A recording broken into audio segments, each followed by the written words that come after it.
28장 16절부터 20절까지의 강해입니다.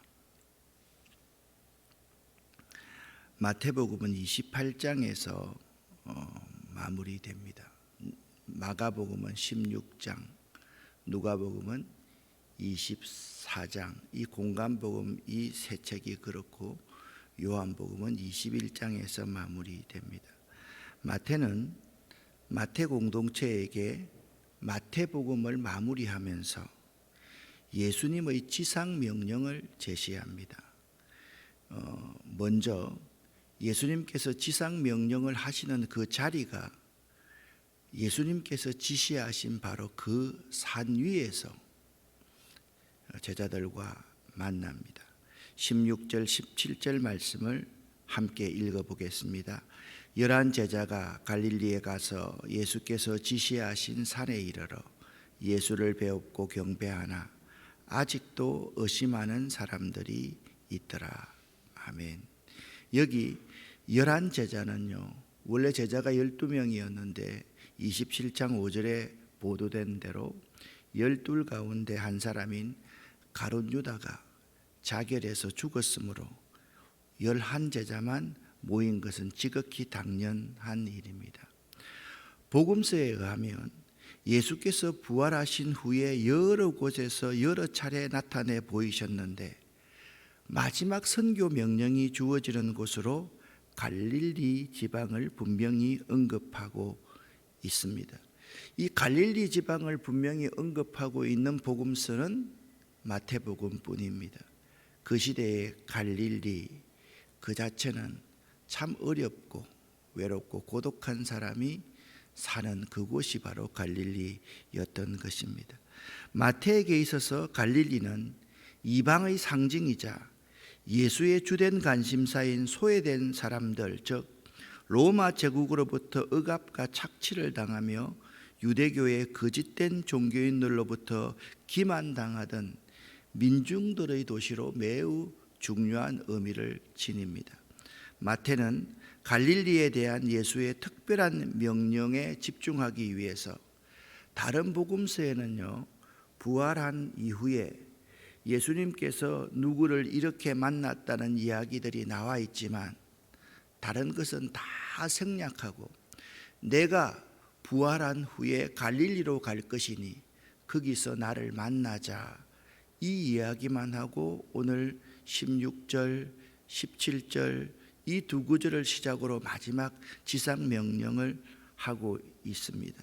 그러니까 마태는요, 갈릴리에 대한 예수의 특별한 명령에 집중하기 위해서 예수의 다른 기사들을 모두 생략하면서 마태복음을 마무리하고 있습니다. 26장 32절에 보면 내가 살아난 후에 너희보다 먼저 갈릴리로 가리라. 그리고 오늘 28장 7절 말씀에 보니까 그가 죽은 자 가운데서 살아나셨고 너희보다 먼저 갈릴리로 가시나니 거기서 너희가 배우리라 하라, 그렇게 말씀하고 있고 28장 10절에 이에 예수께서 이르시되 무서워 말라, 가서 내 형제들에게 갈릴리로 가라 하라, 거기서 나를 보리라 하시니라. 그러니까 여러분, 마태는요 26장부터 28장까지 모든 초점을 갈릴리에서 천국 복음이 본격적으로 시작될 것이다, 이 갈릴리 지방을 언급하고 있다라는 점을 알 수가 있는 것입니다. 그런데 여기에 예수께서 명하시던 산에 이르러, 이 산이 어느 산인지 복음서에는 전혀 나와 있지 않습니다. 그런데 상식적으로 한번 생각을 한번 해보시기를 바랍니다. 이 성경에 기록된 말씀만 예수님께서 말하셨을까요? 아니지 않겠습니까? 다른 말씀도 하셨는데 마태는 마태대로, 마가는 마가대로, 누가는 누가대로, 요한은 요한대로 예수의 메시아이다, 예수가 그리스도이시다, 구원자이다라는 사실을 자기의 관점으로 전했지 않겠습니까? 그런데 예수님께서 여기 기록되지는 않았지만 내가 갈릴리 지방에 가면 그곳에 있는 그 한 산에서 만나자라고 거듭 반복적으로 말씀하셨다는 사실을 우리는 추론해 볼 수 있을 것입니다. 예수께서 명하시던 산에 11 제자와 예수가 이르러서 함께 만났던 것입니다. 제자는 예수께서 명하시던 산에 이르러야 예수를 만날 수가 있습니다. 그런데 제자 중에 한 사람, 가룟 유다는 바로 이 자리에 없음을 우리가 볼 수가 있습니다. 그런데 우리들 가운데도 마찬가지입니다. 예수님께서 명하시던 산이 아닌 다른 산에서 예수를 만나려고 하는 자들이 있다라는 사실입니다. 오늘 그들이 예수께서 명하시던 그 산에서 예수를 배웁습니다. 물론 11 제자들은 다른 성경에 보면 부활하신 예수를 처음 목격한 것은 아닙니다. 그들과 함께 모인 500여 명의 형제 가운데 많은 수가 부활하신 예수를 직접 목도하였습니다.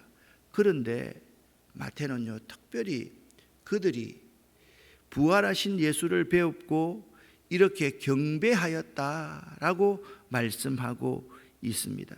여기 경배하다는 헬라어 프로스키네오라는 단어는 그리스도를 왕으로 나타내는 단어로서 마태가 주로 사용하던 단어입니다. 공동 번역에는 절하다라고 번역했는데 여러분, 경배하니 절하다 매우 맞는 번역이라고 생각이 됩니다. 그렇지만 본문 해석에서 중요한 것은 어떻게 해석하느냐가 아니라 예수께서는 이제 십자가의 패배에서 완전히 벗어나서 승리하신 분으로 섬김을 받는 자리에 오르셨다는 의미를 알 수가 있는 것입니다. 그런데 경배하는 자도 있었는데 의심하는 자도 있더라. 왜 의심했을까? 이것은 특별히 마태가 마태 공동체에 있는 사람들에게, 그러니까 주이시 크리스찬들이죠, 유대교를 믿다가 예수를 믿게 된 사람들 가운데서 아직도 예수의 부활을 믿지 않는 사람들이 있었기 때문에 그들에게 간접적으로 하시는 말씀이다 라는 생각을 해보게 됩니다. 우리들 가운데도 아직도 예수의 부활에 대해서 그래 예수님 부활하셨어 라고 말은 하면서도 아직도 의심하는 자가 있을 수 있습니다. 여러분은 어떻습니까? 부활하신 예수를 여러분은 만났습니까? 아직도 부활하신 예수에 대해서 의심하는 제자 가운데 한 사람이 아닌지 이 새벽에 생각해 볼 수 있기를 바랍니다. 자, 서론적인 부분으로 16절 17절이 끝나자 이제 예수님께서는 바로 그 산에서 마태복음 5장부터 7장까지 산 위에 올라가서 공생의 처음에 산상수훈부터 쭉 산상에서 설교를 말씀하신 그 마무리로 오늘 마태복음 28장 18절부터 20절까지 지상명령을 하고 있습니다. 그런데 지상명령이란 무엇인가? 반드시 따라야 하는 명령을 말합니다. 그러니까 예수의 지상명령이다 라고 하면 예수님께서 명령하신 명령인데 반드시 제자들이라면 따라야 할 명령을 지상명령이라고 그렇게 말합니다. 오늘 본문은 부활하셔서 마지막 예수께서 제자들에게 분부하신 말씀입니다. 제자들에게 주님의 소원과 마지막 지상명령이 무엇인지 이렇게 알려주셨습니다. 함께 18절부터 20절을 읽어보겠습니다. 예수께서 나와 말씀하여 이르시되 하늘과 땅의 모든 권세를 내게 주셨으니 그러므로 너희는 가서 모든 민족을 제자로 삼아 아버지와 아들과 성령의 이름으로 세례를 베풀고 내가 너희에게 분부한 모든 것을 가르쳐 지키게 하라. 볼지어다 내가 세상 끝날까지 너희와 항상 함께 있으리라 하시니라. 아멘. 이 말씀은 부활한 예수님의 마지막 소원이요, 이 말씀 가운데선 세 가지의 분부가 있습니다. 첫 번째는 가라라는 분부입니다. 어디로 가라고 말씀하고 있습니까? 모든 족속에게로 가라 말씀하고 있습니다. 두 번째는 제자를 삼고 그들에게 세례를 주어 하나님의 제자됨을, 자녀됨을 보증하라, 그렇게 말씀하셨습니다. 마지막 세 번째는 가르쳐 지키게 하라라고 세 가지의 분부를 하셨습니다. 예수께서 나와 일러 가라사대, 여러분 굉장히 친숙한 문장입니다. 이미 예수의 제자들은 예수님을 배신하고 부인하고 도망한 경험이 있는, 상처 있는 사람들입니다. 예수님께서는 당신에 대한 의혹을 떨쳐버릴 수 없었던 당신의 형제들, 아직도 의심하는 자들이 있더라, 그들에게 가까이 하셔서 그들로 하여금 당신의 부드러운 음성과 그 깊은 사랑의 자태를 직접 체험케 하시기 위해서 나와 그들에게 일러 가르치면서 마치 아버지 어머니가 괜찮아, 실패해도 괜찮아, 이전에 부인했어도 괜찮아, 내가 있잖아, 그렇게 그들에게 정겨웁게 말씀하셨습니다. 예수는 더 많은 말씀으로 그들의 실추된 마음을 굳게 세우고 하나님 나라의 새로운 사명자로서의 자의식을 나와 일러 가라사대라고 말씀하시면서 그들에게 고치시켰을 것입니다. 그 순간 제자들이 얼마나 부끄럽고 또 한편으로는 뿌듯하면서 자기의 사명을 되새겼을까요? 하늘과 땅의 모든 권세를 내게 주셨으니. 여러분, 마태복음 28장 16절부터 20절까지의 말씀을 읽으면서 특이한 단어를 하나 발견할 수가 있습니다. 마태는요, 모든이라는 말을 강조합니다. 이 모든이라는 말이 지상명령이 기록된 마지막 문단을 단단하게 묶고 있습니다.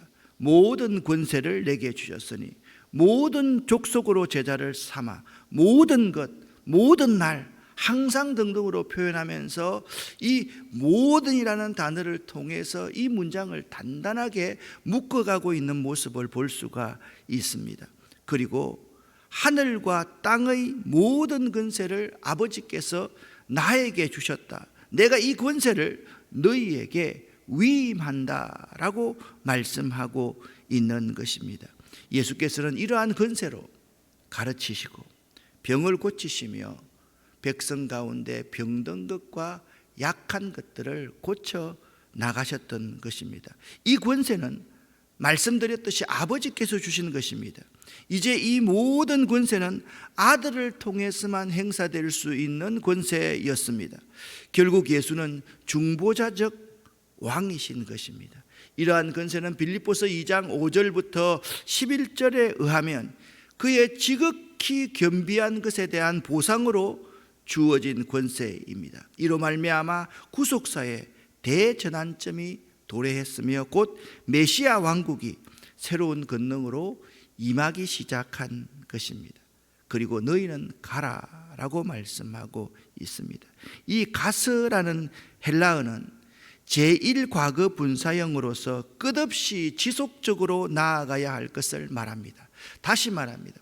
너희는 가서라는 이 단어의 가서는 끝없이 지속적으로 모든 족속에게로 나아가야 할 것을 말한다라는 것입니다.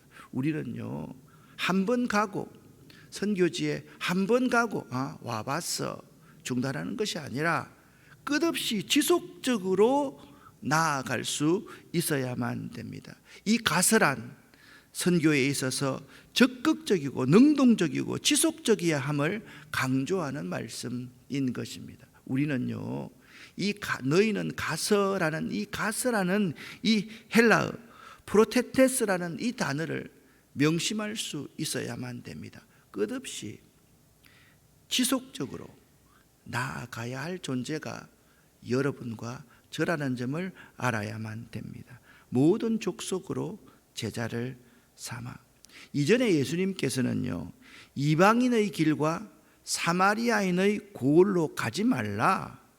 이스라엘의 잃어버린 어린 양에게로 가라. 그렇게 말씀하신 적이 있고요. 예수님께서는 자신은 이스라엘의 잃어버린 양에게만 보냄을 받았다고 말씀했던 적이 있는데요. 오늘 마지막 분부를 하시면서 지상 명령을 하시면서 이제는 모든 족속으로 가서 제자를 삼으라고 그렇게 말씀합니다. 이는 더 이상 유대인과 이방인의 차별이 존재하지 않음을 뜻하고 있습니다. 가서 무엇을 해야 되느냐? 아버지와 아들과 성령의 이름으로 세례를 주라. 그렇게 말씀하고 있습니다. 여러분, 마태복음에서의 예수님의 사역을 제가 마태복음 시작할 때 4장의 산상수훈 이전에 4장 23절에 삼중사역이라고 말씀했지 않습니까? 기억나십니까? 회당에서 가르치시고, 두 번째 천국 복음을 전파하시고, 세 번째 백성 중에 모든 병든 것과 약한 것을 고치셨다. 그런데 있잖아요, 여기 참 중요한 말씀이 있습니다. 지금까지는 가르침에 대한 이야기들을 제자들을 파송하시면서 명령하지 않았습니다. 가라, 그리고 천국 복음을 전파하라, 그리고 백성 가운데 병든 것과 약한 것을 고쳐라, 여기까지만 말씀하셨는데 최후의 지상 명령에서 이렇게 말합니다. 가르쳐 지키게 하라. 그렇게 말씀하고 있습니다. 이제는 성천할 때가 되었으므로 당신의 뜻을 받들어 천국 일꾼으로서 계속 매진해야 될 제자들에게 가르칠 책임과 권위를 부여하고 계신 것입니다. 우리가 예수의 제자라면 이 세 가지의 사역을 이어받아서 함께 할 수 있어야 됩니다. 자, 첫 번째 사역이 뭐라고 말씀드렸습니까? 회당에서 가르치시고, 두 번째 천국 복음을 전파하시고, 세 번째 백성 가운데 모든 병든 것과 약한 것을 고치셨다. 이 가르침의 사역은요, 우리가 감당해야 될 매우 중요한 사역입니다. 성도들은 자꾸 이렇게 이야기합니다. 가르치는 그거 있잖아요, 목사님들이 하는 거죠. 그렇게 말을 하곤 합니다. 여러분, 그렇지 않습니다. 예수님께서 반드시 지켜야 될 마지막 지상 명령 가운데 내가 너희에게 분부한 모든 것을, 모든 족속에게로 가서 모든 것을 가르쳐서 그들이 지키게 하라라고 그렇게 우리에게 책임과 권위를 부여하고 계신다라는 점을 여러분 알아야만 합니다. 여러분, 20절 하반절 말씀을 여러분과 제가 함께 읽어보겠습니다. 볼지어다 내가 세상 끝날까지 너희와 항상 함께 있으리라 하시니라. 아멘. 자, 오늘 이 말씀을 한번 생각해 보시기를 바랍니다. 예수님께서 자신이 부활한 이후에 계속적으로 부활한 전에 내가 살아나서 갈릴리로 갈 것이다. 거기서 너희와 만나자. 자, 갈릴리에서 너희와 내가 만날 수 있는 특별한 장소는 이 복음서에 기록해 놓지는 않았지만 내가 거듭 너희에게 그 장소라고, 그 산이라고 말했지 않느냐. 그 산에서 만나자. 그리고 그들에게 예수님께서 나아오셔서 아주 다정하게, 그래, 실패했었지, 마음 어려웠었지, 아니야, 지금부터 다시 시작하면 돼, 나와 함께 다시 한번 시작해보자. 그렇게 말씀하시면서 예수님께서는 너희는 가라. 어떻게 해요? 지속적으로 영속적으로 계속해서 가라. 모든 족속에게로 가라. 그들을 제자로 삼아라. 그리고 아버지와 아들과 성령의 이름으로 세례를 주라. 그리고 내가 너에게 분부한 모든 것을 가르쳐 지키게 하라. 볼지어다 확실하게 내가 말한다. 내가 너희와 항상 함께 있을 것이다. 마태복음을 끝마치면서 가장 중요한 주제 가운데 하나가 무엇이냐? 임마누엘입니다. 여러분, 예수님께서는 항상 하나님이 나와 함께하고 너희와 함께한다라고 말씀하셨습니다. 성경 66권을 관통하고 있는 가장 위대한 약속의 말씀이 하나님이 함께 하신다는 이 임마누엘의 약속입니다. 오늘 마태복음 53회로 끝마치면서 여러분 한 단어를 꼭 기억하시기를 바랍니다. 임마누엘. 여러분과 제가 이 임마누엘의 신앙, 믿음을 꼭 간직할 수 있기를 예수 이름으로 간절히 축원합니다. 여러분과 제가요, 오늘은 끝마치는 날이니까 이 찬송 한 번 더 부르면서 결단하면서 마태복음을 마치겠습니다. 살아계신 주, 나의 참된 소망, 걱정 근심 전혀 없네. 사랑의 주네 갈 길 인도하니 내 모든 삶의 기쁨 늘 불을 꺼주시고요 만하네. 한 번만 더. 살아계신 주, 나의 참된 소망, 걱정 근심 아멘 전혀 없네. 사랑의 주네 갈 길 인도하니 삶의 기쁨 늘 충만하네. 기도하겠습니다. 하나님 아버지, 마태복음 강해를 통해서 임마누엘 이 한 단어를 잘 기억할 수 있도록 도와주시옵소서. 우리에게 분부한 이 지상 명령을 저희가 꾸준히 실행하기를 원합니다. 그럼에 있어서 하나님이 우리와 항상 함께 계심을 믿을 수 있는 저희들 되기를 원합니다. 이 새벽에 새벽 제단을 쌓는 우리 모든 주의 권속들을 두 손을 들고 축복합니다.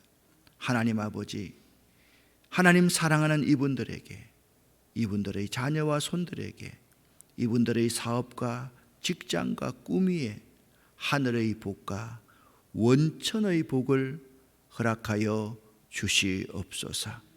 하나님, 이 시간에 우리 모두에게 하나님의 귀한 복을 내려 주시옵소서.